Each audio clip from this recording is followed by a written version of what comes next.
Gerindra bela Jokowi soal cawe-cawe, kan sudah 10 tahun bekerja baik. Jakarta, CNN Indonesia, Wakil Ketua Umum Partai Gerindra Habibur Rahman menyampaikan tidak ada yang salah atas klaim Presiden RI Joko Widodo, Jokowi, soal boleh cawe-cawe demi kepentingan nasional. Saya memang berpendapat apa yang disampaikan Pak Jokowi sangat tepat, sangat benar. Jangan dianggap salah, kata Habibur Rahman di Kompleks Parlemen, Selasa 30 Mei. Habibur Rahman menilai Jokowi selaku warga negara juga memiliki kepentingan bagi Indonesia ke depan. Terlebih, tutur Habib, sebagai presiden, Jokowi pasti menginginkan capaian-capaiannya terus berlanjut.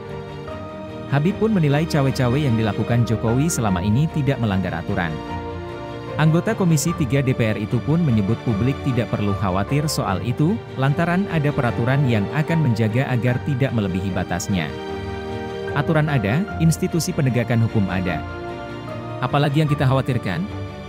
Kita bangsa yang besar, kata dia. Jokowi sebelumnya mengklaim dirinya boleh saja cawe-cawe dalam politik demi kepentingan negara.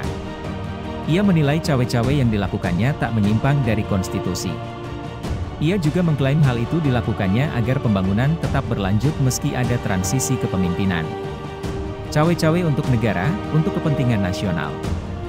Saya memilih cawe-cawe dalam arti yang positif. Masa tidak boleh? Masa tidak boleh berpolitik? Tidak ada konstitusi yang dilanggar. Untuk negara ini, saya bisa cawe-cawe, kata Jokowi saat menjamu sejumlah pemimpin redaksi media massa di Istana Kepresidenan Jakarta, Senin 29 Mei. Gerindra bela Jokowi soal cawe-cawe, kan sudah 10 tahun bekerja baik.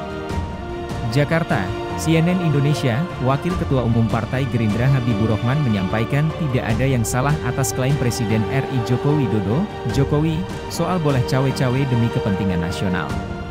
Saya memang berpendapat apa yang disampaikan Pak Jokowi sangat tepat, sangat benar. Jangan dianggap salah, kata Habibur Rahman di Kompleks Parlemen, Selasa 30 Mei. Habibur Rahman menilai Jokowi selaku warga negara juga memiliki kepentingan bagi Indonesia ke depan. Terlebih, tutur Habib, sebagai presiden, Jokowi pasti menginginkan capaian-capaiannya terus berlanjut. Habib pun menilai cawe-cawe yang dilakukan Jokowi selama ini tidak melanggar aturan. Anggota Komisi 3 DPR itu pun menyebut publik tidak perlu khawatir soal itu, lantaran ada peraturan yang akan menjaga agar tidak melebihi batasnya. Aturan ada, institusi penegakan hukum ada. Apalagi yang kita khawatirkan? Kita bangsa yang besar, kata dia. Jokowi sebelumnya mengklaim dirinya boleh saja cawe-cawe dalam politik demi kepentingan negara. Ia menilai cawe-cawe yang dilakukannya tak menyimpang dari konstitusi. Ia juga mengklaim hal itu dilakukannya agar pembangunan tetap berlanjut meski ada transisi kepemimpinan. Cawe-cawe untuk negara, untuk kepentingan nasional. Saya